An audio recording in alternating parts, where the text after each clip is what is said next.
Hello students, मैं शिवम वर्मा आप सभी स्टूडेंट्स का आपके अपने यूट्यूब चैनल पर स्वागत करता हूं। स्टूडेंट्स, आप सभी को क्लास 12 की फिजिक्स के अंतर्गत प्रत्येक चैप्टर से 10 महत्वपूर्ण न्यूमेरिकल्स बताए जा रहे हैं जो कि आपके बोर्ड एग्जाम की दृष्टि से बहुत ज़्यादा महत्वपूर्ण हैं। और मैं आशा करता हूँ कि यदि ऐसे न्यूमेरिकल आप बोर्ड एग्जाम में तैयार करके जाते हैं तो आपको पूरा लाभ मिलने वाला है। तो आज हमारी सीरीज में चौथी क्लास है। चौथी क्लास में हम फिजिक्स फर्स्ट पेपर के चौथे चैप्टर के 10 महत्वपूर्ण न्यूमेरिकल आपको बताएंगे। आप पूरी क्लास को ध्यान से देखिएगा और यदि आपको क्लास पसंद आती है तो वीडियो को लाइक कर दीजिएगा, अपने दोस्तों में से ज़रूर शेयर कर दीजिएगा। और यदि आप हमारे चैनल पर नए हैं तो चैनल को सब्सक्राइब जरूर कर दीजिएगा, जिससे इसके आगे की क्लासों की नोटिफिकेशन आपको मिलती रहे। तो चलिए, आज हमारा चौथा चैप्टर है फिजिक्स फर्स्ट पेपर में संधारित्र तथा परावैद्युत। इसके अंतर्गत पहला न्यूमेरिकल मैं ले रहा हूं। आपकी स्क्रीन पर क्वेश्चन लिखकर आ जाएगा। क्वेश्चन को आपको ध्यान से पढ़ना है और उसके पश्चात मैं आप लोगों को यहां पर बताऊंगा कि किस तरीके से उस क्वेश्चन को सॉल्व करना है। देखिए, पहला न्यूमेरिकल है कि एक समांतर प्लेट संधारित्र की प्रत्येक प्लेट का क्षेत्रफल 40 सेंटीमीटर स्क्वायर है तथा दोनों प्लेटों के बीच वैद्युत क्षेत्र की तीव्रता 50 न्यूटन प्रति कूलम है। प्रत्येक प्लेट पर आवेश की गणना कीजिए। ठीक है, ये क्वेश्चन 2014 में पूछा जा चुका है। तो यदि आप आंसर पेपर हल कर रहे हो तो ये सीरीज आपके लिए बहुत ज़्यादा महत्वपूर्ण है और लाभप्रद भी है। तो यहाँ पर देखें तो आपको दिया गया है कि समांतर प्लेट संधारित्र की प्रत्येक प्लेट का जो क्षेत्रफल है, क्षेत्रफल को ए से लिखते हैं। तो यहाँ पर लिखेंगे हम, पहला न्यूमेरिकल है ए इक्वल टू आपको दिया गया है 40 सेंटीमीटर स्क्वायर। सेंटीमीटर स्क्वायर को हम मीटर स्क्वायर में बदल लेंगे तो ये आपका हो जाएगा 40। 1 सेंटीमीटर में होते हैं 10 की पावर माइनस 2 मीटर, तो ये आपका हो जाएगा 10 की पावर माइनस 2 मीटर। अब चूंकि यहाँ पर सेंटीमीटर स्क्वायर तो इसका स्क्वायर कर देंगे तो ये आपको मिल जाएगा ए इक्वल टू 40 गुणे 10 की पावर माइनस 4 और मीटर का स्क्वायर करेंगे तो ये आपका हो जाएगा मीटर स्क्वायर। ठीक है, ये सीजीएस पद्धति में मात्रक था, हमने इसको एमकेएस पद्धति में कर लिया। उसके पश्चात आपको यहाँ पर दिया गया है कि तथा दोनों प्लेटों के बीच वैद्युत क्षेत्र की तीव्रता 50 न्यूटन प्रति कूलम है। यानी यहाँ पर आपको जो है ई इक्वल टू दिया गया है 50 न्यूटन प्रति कूलम। आप सभी को पता है कि वैद्युत क्षेत्र की तीव्रता का मात्रक न्यूटन प्रति कूलम होता है, मैंने आपको अच्छे तरीके से बताया। अब यहाँ पर हमें क्या फाइंड करना है कि प्रत्येक प्लेट पर आवेश की गणना करनी है, यानी यहाँ पर हमें क्यू की गणना करनी है। आप सभी ने इस चैप्टर में पढ़ा है कि समांतर प्लेट संधारित्र की जो धारिता होती है C इक्वल टू के ए एप्सिलॉन नॉट अपॉन डी होती है। यदि K की वैल्यू 1 होती है तो C इक्वल टू होता है A एप्सिलॉन नॉट अपॉन में D, जहाँ D होता है प्लेटों के बीच की दूरी, A होता है प्लेटों का क्षेत्रफल, एप्सिलॉन नॉट होता है निर्वात की वैद्युतशीलता। तो यहाँ पर लिखेंगे वी नो दैट समांतर प्लेट, ध्यान से देखिएगा, समांतर प्लेट संधारित्र की धारिता, संधारित्र की धारिता C बराबर आपकी क्या होती है ए एप्सिलॉन नॉट अपॉन में डी। इतनी बात आप सभी को समझ में आ गई। अब यहाँ पर आपको आवेश की गणना करनी है। तो आपने तथा पढ़ा है, क्या पढ़ा है, धारिता की परिभाषा से, धारिता की परिभाषा से, धारिता की परिभाषा से पढ़ा है C बराबर होता है Q अपॉन V। यहाँ से अगर आप इसके नीचे एक मान लो कैंची गुणा करो तो Q इक्वल टू आपको मिल जाएगा CV। अब C की वैल्यू आप यहाँ से उठा के यहाँ पर रख दीजिए तो आपको सूत्र मिल जाएगा Q इक्वल टू, देखिए C की वैल्यू है A एप्सिलॉन नॉट अपॉन में D। ठीक है, C के स्थान पर हमने वैल्यू पुट कर दिया, इनटू में V है तो V लिख दिया। इसको मैं ऐसे भी ले सकता हूँ A एप्सिलॉन नॉट इनटू में V की अपॉन में मैं D लिख दूँ। आपने विभव प्रवणता की परिभाषा से पढ़ा है, विभव प्रवणता को V अपॉन डी ही बोलते हैं। जो विभव प्रवणता होती है वो वैद्युत क्षेत्र की तीव्रता के समानुपाती होती है या अनुक्रमानुपाती होती है। ये आपने विभव प्रवणता और वैद्युत क्षेत्र की तीव्रता में संबंध से पढ़ा हुआ है। तो आप यहाँ पर लिख लेना, चूंकि हम जानते हैं कि V अपॉन डी जो होता है वो वैद्युत क्षेत्र की तीव्रता के बराबर होता है। तो यहाँ से सूत्र मिल जाएगा Q equal to A epsilon naught और V अपॉन डी के स्थान पर हम पुट करते हैं E। अब यहाँ पर क्वेश्चन में हमें E की वैल्यू दी गई थी और A की वैल्यू दी गई थी, इसलिए मैंने इस सूत्र को जो है ऐसे बनाया है। अगर ऐसे नहीं करते तो ये क्वेश्चन नहीं सॉल्व हो पाता, क्योंकि यहाँ पर आपको सिर्फ E का मान दिया गया है, A का मान दिया गया है और आपको आवेश की गणना करनी है तो आपको इसी सूत्र को अप्लाई करना होगा। क्लियर इतनी बात। अब यहाँ पर देखिए E का मान आपको दिया गया है 50 न्यूटन प्रति कूलम, A का मान आपको दिया गया है 40 गुणे 10 की घात minus 4 metre square. Epsilon naught निर्वात की वैद्युतशीलता होती है, आपको पता है इसका मान 8.85 गुणे 10 की घात माइनस 12 होता है। तो चलिए वैल्यू पुट कर देते हैं, तो ये आपका हो जाएगा Q इक्वल टू A की वैल्यू कितनी है 40 गुणे 10 की घात -4। एप्सिलॉन नॉट की वैल्यू होती है 8.85 गुणे 10 की घात -12 और वैद्युत क्षेत्र की तीव्रता आपको दी गई है 50 न्यूटन प्रति कूलम। तो इसको हम आगे सॉल्व करेंगे तो देखिए हमें क्या मिलेगा। यहाँ पर हमें मिल जाएगा Q इक्वल टू, यहाँ पर है 40, यहाँ पर है 8.85, यहाँ पर है 50। संख्याओं को सबसे पहले हम पास कर लेंगे, ये कैलकुलेशन करने का सबसे सरल तरीका है। तो ये आपका हो जाएगा 40 और गुणे में 50 है, 50 लिख लीजिए, गुणे में 8.85 इसको लिख लीजिए और उसके बाद पावर देखिए 10 की घात -12, 10 की घात -4, 10 की घात कितना हो जाएगा -16। आप सभी को पता है कि आधार सेम होते तो घातें जुड़ जाती है, -12 -4 -16 हो जाएगा। ये आपका हो जाएगा Q इक्वल टू, देखिए 5 और 4 का गुणा करोगे 5 चौक हो जाएगा 20, 2 जीरो और बढ़ा लीजिए आप, गुणे 8.85 गुणे 10 की घात -16। इसके बटे में आप 1 मान सकते हो ना। यहाँ से अगर आप पॉइंट हटाओगे तो 2 जीरो आपके बढ़ जाएंगे, 2 जीरो से ऊपर के 2 जीरो आपके कैंसिल हो जाएंगे। Q इक्वल टू ये आपका हो जाएगा 20 गुणे 885 गुणे 10 की घात -16। Q इक्वल टू आपका हो जाएगा, देखिए 2 का गुणा 885 से करोगे तो 885 दूना होता है 1770 होता है। एक जीरो और लगा, यहाँ पर एक जीरो और बढ़ा लीजिए, गुणे 10 की घात -16। तो ये आपका आंसर हो जाएगा, लेकिन दशमलव के 1 अंक तक मान लिखते हैं तो ज़्यादा आंसर सही माना जाता है। तो ये आपका हो जाएगा Q इक्वल टू, यहाँ पर पॉइंट है, पॉइंट आप यहाँ पर बढ़ाओगे 1 2 3 4 अंक, 1.77 गुणे 10 की घात -16। आप देखिए पॉइंट यहाँ पर बढ़ा रहे हो 4 अंक आगे, ठीक है, पॉइंट आपका इधर की ओर बढ़ रहा है, यानी 4 आपका जुड़ेगा। जब इधर पॉइंट बढ़ाते हैं तो घात में हम प्लस करते हैं, जब पॉइंट इधर बढ़ाते हैं तो घात में हम माइनस करते हैं। तो यहाँ पर हम पॉइंट 4 अंक आगे बढ़ा रहे हैं तो यहाँ पर हम 4 जोड़ देंगे। तो ये Q इक्वल टू आपको मिल जाएगा 1.77 गुणे 10 की घात -16 से 4 जाएगा, माइनस का 12 हो जाएगा, ठीक है। और आवेश का मात्रक होता है कूलम, तो ये आपका जो हो जाएगा प्लेट पर आवेश हो जाएगा 1.77 गुणे 10 की घात -12 कूलम। तो आई होप आप लोगों को ये पहला क्वेश्चन समझ में आ गया होगा। आप इसका स्क्रीनशॉट ले सकते हैं या अपने इसको कॉपी पर नोट कर सकते हो, ठीक है। अब चलिए हम दूसरा क्वेश्चन पढ़ते हैं, इसको अपनी कॉपी पर नोट कर लीजिए। तो अगला प्रश्न है हमारा, आपकी स्क्रीन पर प्रश्न लिखकर आ रहा है, आप प्रश्न को जरूर पढ़िए। तो प्रश्न में ये बोला जा रहा है कि एक समांतर प्लेट वायु संधारित्र की धारिता 16 पिकोफैरेड है। यदि प्लेटों के बीच की दूरी घटाकर 2/3 कर दी जाए तथा उनके बीच 3 परावैद्युतांक का पदार्थ भर दिया जाए तब संधारित्र की धारिता क्या हो जाएगी। ठीक है, आपको सभी को पता है कि समांतर प्लेट संधारित्र की जो धारिता होती है वो आपकी होती है Ka/0/D। यदि K की वैल्यू 1 होती है तो C इक्वल टू होता है A/0/D। तो यहाँ पर देखते हैं आपको 2 स्थितियाँ दी गई हैं। आपको पहली स्थिति में दिया गया है कि समांतर प्लेट वायु संधारित्र की धारिता, वायु संधारित्र की धारिता का मतलब K की वैल्यू आपको 1 दी गई है। तो यानी आप सभी को पता है यहाँ पर कि समांतर प्लेट, ये आपका न्यूमेरिकल नंबर 2 है और ये प्रश्न आपके बोर्ड एग्जाम 2016 में पूछा जा चुका है, ठीक है। तो यहाँ पर आपको पता है कि समांतर प्लेट संधारित्र की धारिता,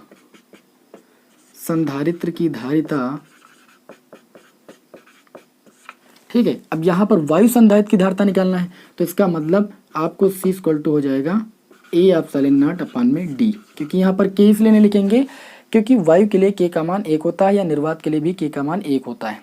अब यहाँ पर इन्होंने धारिता दी है, ठीक है, कि वायु संधारित्र की जो धारिता है यानी A/0/D इक्वल टू जो C है, C की वैल्यू उन्होंने दे रखी है, कितनी दे रखी है 16 पिकोफैरेड। तो यहाँ पर लिखिए 16, पिको का मतलब होता है 10 की घात -12, तो यहाँ पर लिखिए 10 की घात -12 और उसके बाद फैरेड।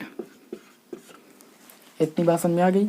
इसके बाद इन्होंने कहा कि जो दूरी है उसको 2/3 कर दिया जाए और जो परावैद्युतांक है वो 3 परावैद्युतांक वाला पदार्थ जो है प्लेटों के बीच भर दिया जाए तो संधारित्र की जो धारिता है वो कितनी हो जाएगी। तो यहाँ पर मैं मान लेता हूँ कि माना दूरी, प्लेटों के बीच की जो दूरी है 2/3 करने पर 2/3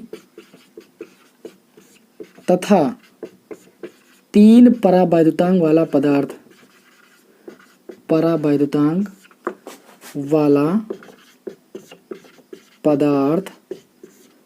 भरने पर या रखने पर समांतर प्लेट संधारित्र की धारिता सी नाट हो जाती है। कितनी हो जाती है भाई, कुछ भी मान लीजिए C1 या C2 या सी नाट हो जाती है,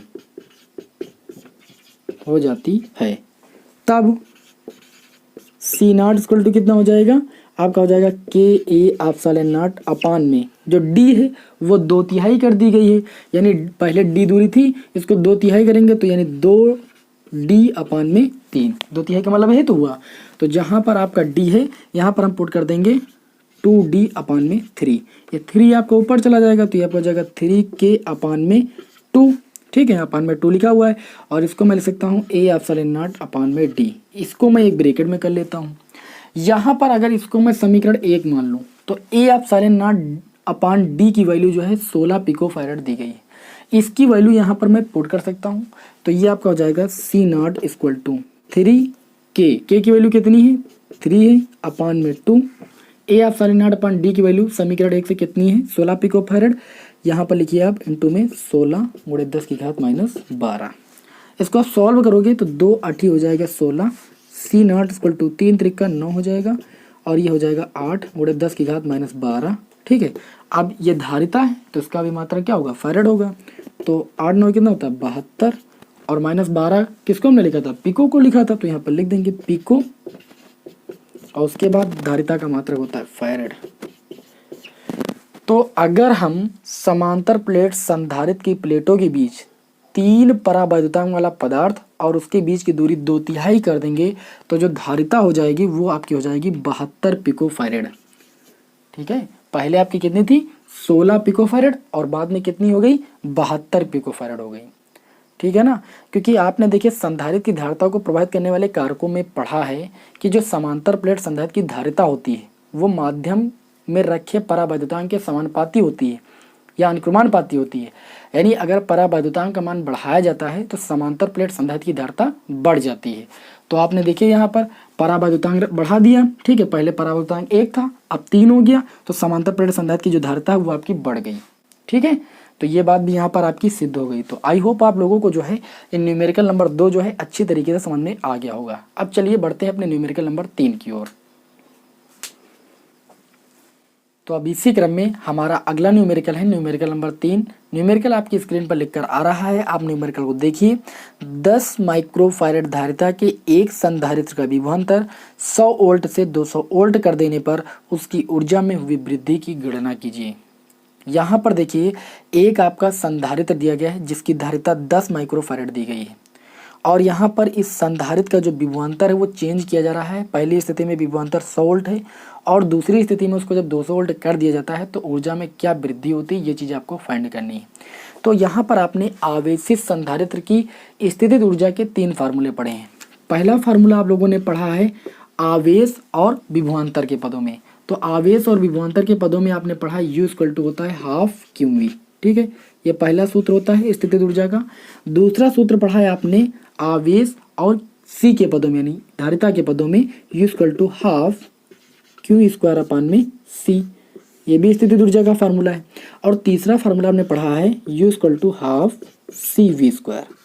ये 3 फार्मूले आपने स्थितिज ऊर्जा के पढ़े हैं। हम यहाँ पर किस फार्मूले का यूज करेंगे, यहाँ पर हम तीसरे फार्मूले का यूज करेंगे, क्योंकि यहाँ पर आपको धारिता दी गई है और विभवांतर में परिवर्तन किया जा रहा है। ठीक है, तो परिवर्तन करने पर आपको स्थितिज ऊर्जा में हुई वृद्धि की गणना करनी है। तो आपको क्या दिया गया है, यहाँ पर संधारित्र की धारिता दी गई है यानी C = आपको दिया गया है 10 माइक्रोफैरेड। ये आपका न्यूमेरिकल नंबर 3 है। और पहली स्थिति में विभवांतर आपका जो है वो आपका 100 वोल्ट है, और दूसरी स्थिति में यानी V2 बराबर आपका जब 200 वोल्ट कर दिया जाए विभवांतर, तो आपको ये बताना है कि स्थितिज ऊर्जा में क्या वृद्धि हुई, वो चीज़ आपको यहाँ पर फाइंड करनी है। तो सबसे पहले क्या करेंगे, इस संधारित्र की प्रारंभिक हम स्थितिज ऊर्जा फाइंड करेंगे, फिर अंतिम स्थितिज ऊर्जा फाइंड करेंगे, और जब अंतिम स्थितिज ऊर्जा को प्रारंभिक स्थितिज ऊर्जा से माइनस कर देंगे तो हमें परिवर्तन पता चल जाएगा कि कितनी वृद्धि हुई है। ठीक है, क्योंकि हमें जब भी परिवर्तन ज्ञात करना होता है तो अंतिम स्थिति को प्रारंभिक स्थिति से हम माइनस करते हैं, चाहे जिसमें हमको परिवर्तन ज्ञात करना हो। तो यहाँ पर हम क्या लिखेंगे कि संधारित्र की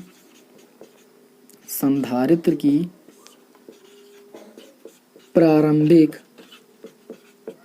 स्थितिज ऊर्जा, क्या संधारित्र की प्रारंभिक स्थितिज ऊर्जा, इसको हम नाम दे देंगे U1। और सूत्र कौन सा लगाएंगे, हाफ CV², क्योंकि यहाँ पर आपको केवल C और V दिया गया है, ठीक, क्यों आवेश नहीं दिया गया है। तो सूत्र लगाएंगे हाफ C। देखिए धारिता तो आपकी वही रहेगी, विभवांतर आपका पहली स्थिति में V1 है तो V1² हो जाएगा, ठीक है। तो U1 = आपका हो जाएगा 1/2।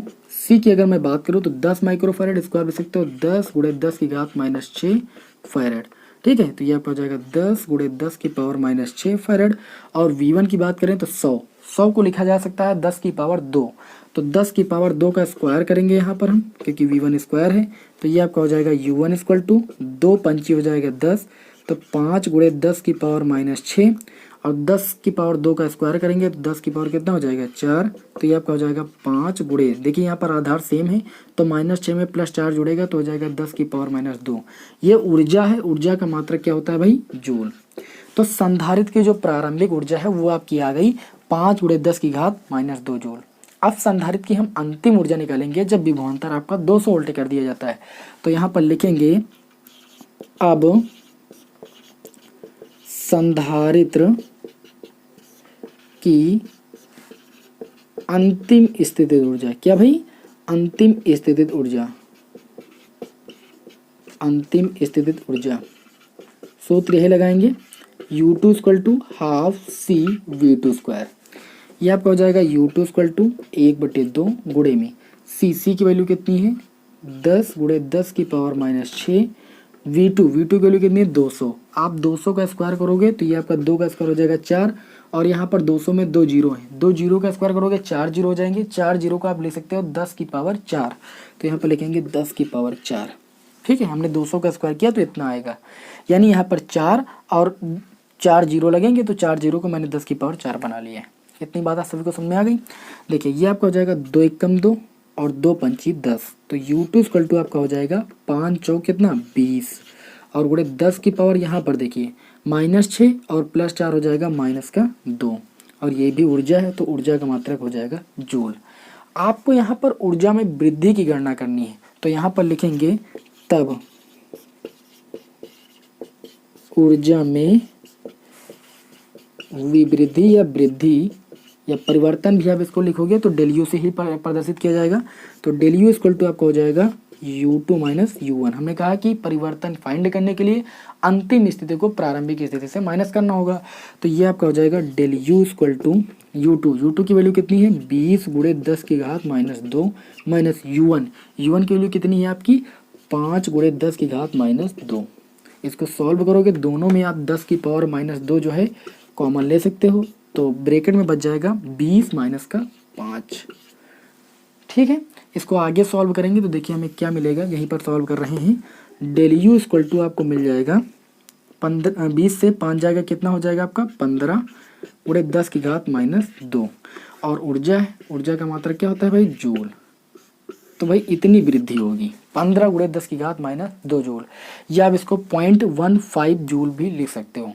तो ये आपके इस न्यूमेरिकल नंबर 3 का आंसर हो जाएगा। अब चलिए बढ़ते हैं अपने चौथे न्यूमेरिकल की ओर।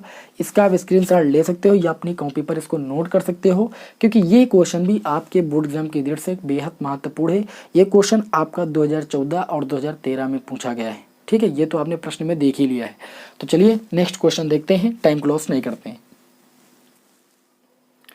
अब इसी क्रम में हमारा अगला न्यूमेरिकल है न्यूमेरिकल नंबर 4, जो कि बहुत ज़्यादा इंपॉर्टेंट है और 2018 में ये प्रश्न पूछा भी गया है।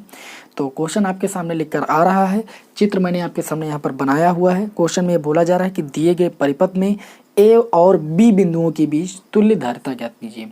आपको यहाँ पर तुल्य धारिता ज्ञात करना है, और आपके सामने एक परिपथ यहाँ पर बनाया गया है, आप देख सकते हो। यहाँ पर जो है आपका 3 माइक्रोफैरड का संधारित्र जुड़ा हुआ है, यहाँ पर भी 3 माइक्रोफैरड का संधारित्र जुड़ा हुआ है, यहाँ पर 8 माइक्रोफैरड का, और यहाँ पर 6 माइक्रोफैरड का, यहाँ पर 6 माइक्रोफैरड का। हमें यहाँ पर क्या करना है, बिंदु ए और बिंदु बी के बीच क्या निकालना है, तुल्य धारिता ज्ञात करना है। यहाँ पर जो ये पॉइंट है ये आपका जो है सी है, शायद यहाँ पर सी और डी, यहाँ पर आप इसको डिनोट कर लीजिए, सी पॉइंट है, ये आपका डी पॉइंट है। अब इस फिगर को थोड़ा सा जो है हम अच्छे तरीके से बनाने का प्रयास करेंगे, और जिससे आप लोगों को ये समझा पाएँ कि कैसे हम तुल्य धारिता फाइंड करेंगे। ध्यान से देखिएगा, यहाँ पर आप देखिए पहले बी पॉइंट है, तो हम यहाँ से क्या करते हैं, यहाँ पर मैं बी पॉइंट मान लेता हूँ, और इस बी पॉइंट से मैं चलता हूँ, बी से जब मैं सी तक आता हूँ, ध्यान से देखिएगा, मैं बी से चला और बी से जब मैं सी तक आया तो बी और सी के बीच मैंने एक संधारित्र पाया जो कि 6 माइक्रोफैराड का है। तो मैंने क्या किया, इस तार को सीधा कर लिया, तो मैं इसको ऐसे कर देता हूँ, ठीक है, मैंने ऐसे कर दिया। तो ये मान लीजिए आपका बी पॉइंट है, ठीक है, ये बी पॉइंट है और बी से आ गए हम सी तक, तो इसके बीच हम एक संधारित्र लगा देंगे 6 माइक्रोफैराड का, क्योंकि आप देख रहे हो कि बी से सी के बीच में 6 माइक्रोफैराड का संधारित्र लगा हुआ है। फिर सी से हम ए पॉइंट पर जाएंगे, तो सी से ए पॉइंट के बीच आपका 3 माइक्रोफैराड का संधारित्र लगा हुआ है। तो हम सी से भाई ए तक ऐसे जा रहे हैं, ठीक है, हम ए तक आ गए, ऐसे यहाँ पर ए पॉइंट पर आ गए और सी से ए के बीच हमारा जो संधारित्र लगा हुआ है वो आपका 3 माइक्रोफैराड का, मैंने लगा दिया 3 माइक्रोफैराड का। इतनी बात समझ में आई। फिर हम ए से जा रहे हैं डी बिंदु पर, तो हम ए से यहाँ पर आ गए डी बिंदु पर और ए से डी बिंदु के बीच 3 माइक्रोफैराड का संधारित्र लगा है, मैंने लगा दिया 3 माइक्रोफैराड संधारित्र, ठीक। उसके बाद हम डी से फिर पुनः बी पर जाएंगे, तो डी और बी के बीच 6 माइक्रोफैराड का संधारित्र लगा हुआ है। तो हम यहाँ पर, ये डी पॉइंट है, डी से हम जा रहे हैं बी पॉइंट पर, ठीक है, यहाँ पर बी पॉइंट है, इसके बीच जो संधारित्र लगा हुआ है वो आपका लगा हुआ है डी और बी के बीच में 6 माइक्रोफैराड का, मैंने लगा दिया 6 माइक्रोफैराड का। आप देख रहे हो कि डी को सी से मिलाया गया यहाँ पर, तो हम डी को सी से मिला रहे हैं, लेकिन डी और सी के बीच जो संधारित्र लगा है वो आपका 8 माइक्रोफैराड का है, तो उसके बीच लगा देते हैं हम यहाँ 8 माइक्रोफैराड। थोड़ा फिगर हमारा अच्छा नहीं बना हुआ है, लेकिन आप ये बात समझ गए होंगे कि इस फिगर को हम ऐसे बना सकते हैं और ऐसे बना लेंगे तो इसको सॉल्व करना आसान हो जाएगा। अब यहाँ पर अगर हम देखें तो यहाँ पर जो आपका ये सेतु बना हुआ है, यहाँ पर 2 संलग्न भुजाएं, इसके नीचे भी 2 संलग्न भुजाएं एक दूसरे से लगी हुई हैं। यहाँ पर जो संधारित्र की धारिता है 3 माइक्रोफैराड, यहाँ पर 6 माइक्रोफैराड। अगर मैं इनका अनुपात फाइंड करूँ, यहाँ पर देखें तो आपका जो संलग्न भुजाओं के धारिताओं का जो अनुपात है, यानी 3 माइक्रोफैराड और बटे 6 माइक्रोफैराड, इसी प्रकार दो नीचे जो संलग्न भुजाएं हैं इनका अनुपात निकालेंगे 3 माइक्रोफैराड बटे में 6 माइक्रोफैराड, तो वो आपस में इक्वल आएगा। आप देख सकते हो 3 दूनी 6, यानी आ जाएगा 1/2 बराबर 1/2। और संतुलन व्हीटस्टीन सेतु की स्थिति आपने पढ़ी है कि अगर संलग्न भुजाओं के प्रतिरोधों का अनुपात, यहाँ पर प्रतिरोध तो है नहीं, यहाँ पर संधारित्र है, तो यहाँ पर बोलेंगे कि संलग्न भुजाओं के संधारित्रों का जो अनुपात है वो आपस में बराबर है, इसलिए ये स्थिति जो होती है वो संतुलन की स्थिति कही जाती है। और संतुलन की स्थिति में जो यहाँ पर बीच में चाहे संधारित्र लगा हो या प्रतिरोध लगा हो या गैल्वेनोमीटर लगा हो, वो आपका प्रभावहीन माना जाता है, यानी उसमें कोई आवेश संचित नहीं होता है। तो यहाँ पर लिखेंगे कि स्पष्ट है, क्या लिखेंगे भाई, स्पष्ट है कि सेतु संतुलन की स्थिति में है। किस स्थिति में भाई, संतुलन की स्थिति में है, स्थिति में है। अतः जो ये 8 माइक्रोफैराड का संधारित्र होगा ये प्रभावहीन होगा, तो बोलेंगे 8 माइक्रोफैराड का संधारित्र प्रभावहीन है, प्रभावहीन है। चलिए ये प्रभावहीन हो गया। अब तुल्य धारिता निकालते वक्त इसको नहीं ऐड करेंगे, मैंने रफ कर दिया है, आपको रफ नहीं करना है, ठीक है।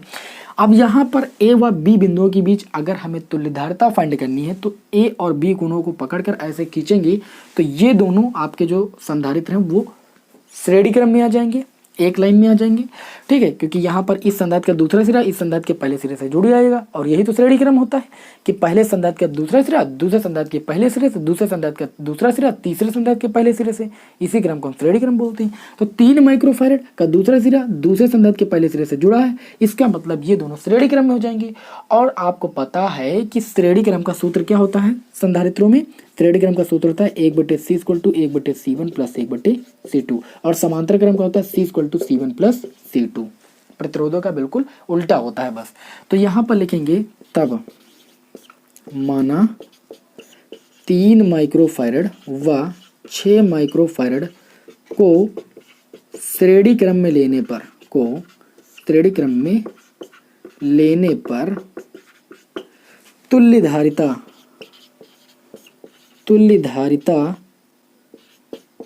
या तुल्य धारिताएं लिख लीजिए, इनकी भी और इनकी भी धारिताएं क्रमशः C1 डैश व C2 डबल डैश है। तब 1/C1 डैश इक्वल टू 3 और 6 को श्रेणी में लेंगे, 1/3 प्लस 1/6। हर सेम नहीं तो ऊपर नीचे आप 2 से मल्टीप्लाई करोगे, ये आपका 1 हर हो जाएगा 6, 2 1 कम 2 1 कितना हो जाएगा 3, 3 1 कम 3, 3 दूनी 6, यानी 1/C डैश की वैल्यू आ जाएगी 1/2। तो कैंची गुणा करने पर C डैश की वैल्यू आ जाएगी 2 माइक्रो फैरेड। यहाँ पर आपने C डैश निकाला है, जबकि इनका जो है तुल्य धारिता है। तो इसी प्रकार इनकी तुल्य धारिता हो जाएगी, यहाँ पर लिखेंगे इसी प्रकार, ये भी तो दोनों श्रेणी क्रम में है। इसी प्रकार C डबल डैश, इनकी तुल्य धारिता हमने कितनी मानी C डबल डैश, तो C डबल डैश की वैल्यू भी कितनी हो जाएगी 2 माइक्रोफैरड। अब सोचिए कि मैंने इन दोनों को श्रेणी क्रम में लेकर जब जो है तुल्य धारिता निकाली तो वो आपकी आई 2 माइक्रोफैरड, और इनको भी मैंने श्रेणी क्रम में ले लिया तो इनकी भी तुल्य धारिता है 2 माइक्रोफैरड। अब ये दोनों किस क्रम में हो गई, ये समांतर क्रम में हो गए। तब 2 माइक्रोफैरड व 2 माइक्रोफैरड को समांतर क्रम में लेने पर, देखिए आपको पूरी बात लिखनी पड़ेगी, ठीक है, नहीं तो परीक्षा में नंबर काट लिए जाते हैं। लेने पर तुल्य धारिता आपकी हो जाएगी C equal to C dash plus का C double dash. C dash की वैल्यू है आपकी 2 माइक्रोफैरड और C डबल डैश की वैल्यू भी 2 है, तो यानी आपका हो जाएगा 4 माइक्रोफैरड, जो कि इस परिपथ की तुल्य धारिता हो जाएगी बिंदु A व बिंदु B के बीच। तो आई होप आप सभी को ये न्यूमेरिकल भी अच्छी तरीके से समझ में आया होगा, ठीक है, आप इसका स्क्रीनशॉट ले सकते हो। अब मैं इसी क्रम में आप लोगों को इस क्लास में एक न्यूमेरिकल और बताऊंगा। देखिए आज की क्लास में न्यूमेरिकल जो है वो थोड़ा सा बड़े हैं, लॉन्ग हैं, और आज काफ़ी दिनों के बाद मैं व्हाइट बोर्ड पर पढ़ा रहा हूँ, जिसकी वजह से आज की क्लास में आप लोगों को हम 5 न्यूमेरिकल ही बताएंगे, और कल की क्लास में इस चैप्टर के 5 न्यूमेरिकल आपको और बता दी जाएंगे, क्योंकि इस चैप्टर के न्यूमेरिकल जो है थोड़ा लॉन्ग है, बताने में टाइम लग रहा है, ठीक है, तो आप भी समझ रहे हो मेरी बात को। और लास्ट में मैं आप लोगों को एक प्रश्न जो है होमवर्क के लिए दूंगा, तो आप बिल्कुल भी कहीं पर भी वीडियो को छोड़कर मत जाइए, उस प्रश्न को आपको ज़रूर सॉल्व करना है, क्योंकि आप जितना जो है मेहनत करोगे प्रश्न को हल करने के लिए, उतना ही आपका ज्ञान जो है बढ़ेगा। समझ रहे हो ना मेरी बात को। तो हाँ चलिए इसको आप लगाइए। फिर चलिए इस वीडियो का मैं लास्ट क्वेश्चन आपको बता रहा हूँ, और प्लस एक जो है होमवर्क भी दूंगा, जिससे आप अपने घर पर जो है उसको सॉल्व कीजिए और कमेंट बॉक्स के माध्यम से उसका आंसर हमें बताइए, ठीक है। चलिए तो अब इसी क्रम में हमारा अगला प्रश्न है, प्रश्न आपके सामने स्क्रीन पर लिख कर आ रहा है, फिगर वाला प्रश्न है, मैंने फिगर आपके सामने बनाया हुआ है, और ये प्रश्न 2018 में पूछा भी गया है। लिखा है कि संधारित्रों के दिए नेटवर्क में बिंदुओं A तथा B के बीच तुल्य धारिता ज्ञात कीजिए और 4 माइक्रोफैरड संधारित्र की प्लेटों के बीच विभवांतर की गणना कीजिए। यहाँ पर जो भी आपका संधारित्रों का नेटवर्क बनाया गया है या जो भी परिपथ बनाया गया है, इसमें आपको क्या करना है, आपको बिंदुओं A व B के बीच तुल्य धारिता पहले ज्ञात करनी है, और तुल्य धारिता ज्ञात करने के पश्चात जो ये आपका 4 माइक्रोफैरड का संधारित्र लगा है, इसकी प्लेटों के बीच हमें विभवांतर की गणना करनी है। तो अगर हमें 4 माइक्रोफैरड संधारित्र की प्लेटों के बीच विभवांतर की गणना करनी है, तो ये पता लगाना होगा कि जो 4 माइक्रोफैरड का संधारित्र है वो इसके साथ जो इनका जो तुल्य धारिता आएगी उसके साथ ये किस क्रम में है, समांतर क्रम में है कि श्रेणी क्रम में है। अगर ये इन संधारित्रों की तुल्य धारिता जो आ रही है उसके ये समांतर क्रम में पड़ेगा, ठीक है, तो जो विभवांतर उन पर होगा वही विभवांतर इस पर भी होगा। लेकिन अगर ये श्रेणी क्रम में पड़ रहा है तो श्रेणी क्रम में विभवांतर का मान समान नहीं होता है, श्रेणी क्रम में आवेश का मान समान होता है। तो हम पहले वहां पर क्या करेंगे, प्रत्येक प्लेट पर आवेश की गणना करेंगे और उसके पश्चात अलग अलग प्लेट पर अलग अलग विभवांतर फाइंड करेंगे। तो चलिए ध्यान से देखिएगा, इस न्यूमेरिकल को अच्छी तरीके से समझ में आ जाएगा। अभी हो सकता है मेरी पूरी बात आपको समझ में ना आई हो। यहाँ पर अगर हम देखें तो हम बिंदु A व B के बीच तुल्य धारिता ज्ञात करने के लिए 3 माइक्रोफैरड, 3 माइक्रोफैरड और 3 माइक्रोफैरड के संधारित्रों को समांतर क्रम में लेंगे। तो यहाँ पर लिखेंगे कि 3 माइक्रोफैरड के तीनों संधारित्रों की तुल्य धारिता, क्या भाई लिखेंगे, तुल्य धारिता। मान लीजिए आपकी C डैश है, तो C dash equal to C1 plus C2 plus C3, यानी 3 प्लस 3 प्लस का 3 बराबर 3 त्रिका कितना हो जाएगा 9 माइक्रोफैरड। अब यहाँ पर फिगर को थोड़ा थोड़ा हम रफ करते जाएंगे जिस तरीके से सॉल्व करें, ठीक है, तो जिससे आपको कोई प्रॉब्लम ना हो पाए, अच्छी तरीके से आप समझ जाओ। लेकिन आप इसको अपनी कॉपी पर जरूर बना लीजिएगा, मैं यहाँ पर इसको रफ करूँगा। देखिए मैंने इन तीनों को क्या किया, समांतर क्रम में जो है ऐड कर लिया और इनकी तुल्य धारिता मैंने निकाल ली। तो इनकी जो तुल्य धारिता आ गई, ठीक है, जोड़ने पर वो कितनी आ गई आपकी 9 माइक्रोफैरड। तो यहाँ पर इस 3 को हम बना देंगे 9, क्योंकि तीनों को ऐड करने पर हमें 9 मिला। अब ये देखिए 9 माइक्रोफैरड और 18 माइक्रोफैरड, ये दोनों किस क्रम में पढ़ रहे हैं, श्रेणी क्रम में पढ़ रहे हैं। लिखेंगे तब 9 माइक्रोफैरड व 18 माइक्रोफैरड की तुल्य धारिता या श्रेणी क्रम में लेने पर तुल्य धारिता, ये लैंग्वेज आप लिख सकते हो। तुल्य धारिता मैं मान लेता हूँ C डबल डैश है।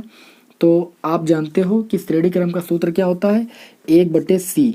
तो यहाँ पर C डबल डैश हम तुल्य धारिता मान के चल रहे हैं कि इन दोनों की तुल्य धारिता मान लीजिए C डबल डैश है। तो सूत्र हो जाएगा 1/C1 प्लस 1/C2, यानी 1/9 प्लस 1/18। यहाँ पर 18 है हर में, यहाँ पर 9 है, तो हर बराबर करने के लिए ऊपर नीचे 2 से गुणा करेंगे। तो 2/18 प्लस का 1/18, ये आपका हो जाएगा 3/18, यानी 3 एकम 3, 3 छंग 18। तो C डबल डैश की वैल्यू आपको मिल जाएगी 6 माइक्रोफैरड। यानी मैंने जब 18 माइक्रोफैरड और 9 माइक्रोफैरड के संधारित्र को श्रेणी क्रम में लिया तो इनकी जो तुल्य धारिता मिली वो हमें कितनी मिली, वो हमें मिली 6 माइक्रोफैरड। तो मैं यहाँ पर एक 6 माइक्रोफैरड का संधारित्र जो है जोड़ देता हूँ, इनकी तुल्य धारिता मैंने निकाल ली। समझ रहे हो मेरी बात। अब क्या करूँगा, मैं 6 माइक्रोफैरड और इस 6 माइक्रोफैरड को समांतर क्रम में ले लूँगा। तो लिखेंगे तथा माना 6 माइक्रोफैरड व 6 माइक्रोफैरड की तुल्य धारिता कितनी है, C ट्रिपल डैश है। तब अब ये तो दोनों आपके समांतर क्रम में है, तो समांतर क्रम का सूत्र हो जाएगा C triple dash equal to, यानी तुल्य धारिता इक्वल टू 6 + 6, ये आपका हो जाएगा 12 माइक्रोफैरड। मैंने इन दोनों को समांतर क्रम में ले लिया तो इनकी जो तुल्य धारिता आ गई वो आपकी आ गई 12 माइक्रोफैरड। देखिए फिगर कैसे आपका धीरे धीरे खत्म हुआ। अब यहाँ पर जो 12 माइक्रोफैरड है वो 4 माइक्रोफैरड के साथ श्रेणी क्रम में जुड़ा हुआ है। तब बिंदु A व B के बीच तुल्य धारिता हमें पता चल जाएगी। लिखेंगे तब बिंदुओं A व B के बीच तुल्य धारिता, देखिए आप ये लिख सकते हो कि यहाँ पर 4 माइक्रोफैरड और 12 माइक्रोफैरड जो है आप श्रेणी क्रम में, तो तुल्य धारिता आपकी जाएगी। श्रेणी क्रम का सूत्र होता है 1/C equal to 1/C triple dash. C triple dash की वैल्यू है 12 और उसके बाद जो अन्य संधारित्र उसकी वैल्यू है 4। तो पहले क्या करोगे, यहाँ पर हर बराबर करोगे, ऊपर नीचे 3 से गुणा करोगे तभी तो हर बराबर होंगे। अब एक हल ले लोगे 12, 3 एकम 3 और एक कितना हो जाएगा 4, 4 एकम 4, 4 3 12, यानी आपका हो जाएगा 1/C इक्वल टू 1/3। ठीक है, तो कैंची गुणा करोगे तो आपको यहाँ से C इक्वल टू मिल जाएगा 3 माइक्रोफैरड। जो 3 माइक्रोफैरड आया है ये धारिता जो है वो बिंदुओं A व B के बीच की तुल्य धारिता है। ठीक है, तो पहले प्रश्न का जवाब तो आपका आ गया। अब इन्होंने बोला ये है कि 4 माइक्रोफैरड का जो संधारित्र है उसकी प्लेटों पर विभवांतर की गणना कीजिए। तो यहाँ पर हम लिखेंगे कि जो 4 माइक्रोफैरड का संधारित्र है वो 12 माइक्रोफैरड के संधारित्र के श्रेणी क्रम में लगा हुआ है और श्रेणी क्रम में लगे होने के कारण यहाँ पर अगर देखें तो बिंदु A व B के बीच जो टोटल विभवांतर है वो आपका 2 वोल्ट है। तो सबसे पहले क्या करेंगे, इन दोनों प्लेटों पर हम आवेश की गणना करेंगे और दोनों पर जो आवेश का मान होगा वो सेम होगा। सेम क्यों होगा, क्योंकि ये दोनों श्रेणी क्रम में है, श्रेणी क्रम में आवेश का मान समान होता है। लिखेंगे यहाँ पर चूंकि 4 माइक्रोफैरड व 12 माइक्रोफैरड संधारित्र, ठीक है, क्या है, श्रेणी क्रम में है, श्रेणी क्रम में है तथा इनके सिरों पर इनके लिखिएगा यहाँ पर, इनके सिरों का जो विभवांतर है, सिरों का विभवांतर वो आपका कितना है, वो आपका 2 वोल्ट है। तब प्रत्येक पर आवेश, क्योंकि आवेश प्रत्येक पर समान होगा, दोनों श्रेणी क्रम में, क्यों बराबर, सूत्र क्या होता है, C बराबर क्यों अपान V पढ़ा तो क्यों बराबर हो जाएगा CV। तो क्यों बराबर आपका हो जाएगा C सी की वैल्यू कितनी है आपकी आई है, दोनों की जो तुल्य धारिता है कितनी आई है, 3 आई है। आप देख सकते हो यहाँ पर 3 माइक्रोफैरड। और उसके बाद जो विभवांतर है ए व बी के बीच वो कितना है आपका 2 है, तो 3 दूनी कितना हो जाएगा 6 माइक्रोफैरड। जो आवेश होगा वो दोनों प्लेटों पर 6 माइक्रो होगा, ठीक है। तो इस पर भी 6 माइक्रोफैरड का आवेश होगा और इस पर भी जो आवेश होगा वो 6 माइक्रोफैरड का होगा। लेकिन आपको यहाँ पर क्या करना है, यहाँ पर आपको जो है 4 माइक्रोफैरड की जो प्लेट है, ठीक है, 4 माइक्रोफैरड धारिता वाली जो प्लेट है, इस पर आपको क्या करना है, इस पर आपको विभवांतर की गणना करनी है। तब 4 माइक्रोफैरड के संधारित्र की प्लेटों के बीच विभवांतर, की प्लेटों के बीच विभवांतर, देखिए आपने पढ़ा है कि C बराबर होता है Q/V, तो V बराबर कितना हो जाएगा, V इधर ले आएंगे तो ये V बराबर हो जाएगा Q/C। तो यहाँ पर अगर आवेश की हम बात करें तो आवेश हमारा आया है 6 माइक्रोकूलाम। कितना आया है 6 माइक्रोकूलाम। देखिए हमने यहाँ पर कहीं पर फैरड लिख दिया हुआ है, तो आवेश का जो मात्रक होता है कूलाम होता है, तो माइक्रोकूलाम लिखिएगा, फैरड नहीं लिखिएगा, वो गलती से लिख गया है। और यहाँ पर अगर मैं धारिता की बात करूँ तो धारिता कितनी है आपकी 4 माइक्रोफैरड, क्योंकि 4 माइक्रोफैरड की संधारित्र की धारिता पर हमको क्या निकालना, विभवांतर की गणना करना है। तो यहाँ पर आपका V इक्वल टू हो जाएगा, देखिए ये माइक्रो माइक्रो कैंसिल हो जाएगा, कूलाम और बटे कितना हो जाएगा फैरड, कूलाम बटे फैरड को हम वोल्ट भी लिख सकते हैं, ठीक है। और ये देखिए इसको काटेंगे तो ये आपका हो जाएगा 2 दूनी 4 2 3 6, यानी 3 का आधा कितना होता है 1.5 वोल्ट। तो आपका यहाँ पर विभवांतर कितना हो जाएगा 1.5 वोल्ट हो जाएगा। यानी 4 माइक्रोफैरड की संधारित्र की प्लेटों के बीच जो विभवांतर होगा वो आपका 1.5 वोल्ट होगा। तो आई होप आप लोगों को आज के ये 5 क्वेश्चन अच्छी तरीके से समझ में आ गए होंगे। अब एक प्रश्न मैं आप लोगों को होमवर्क के लिए दूंगा और इस प्रश्न का जवाब आप लोगों को कमेंट बॉक्स में बताना है, ठीक है। अगर वीडियो पसंद आया हो तो अपने दोस्तों में से शेयर कर दीजिए। फिर मिलेंगे आपको नेक्स्ट वीडियो में नए न्यूमेरिकल के साथ। जय हिंद, जय भारत।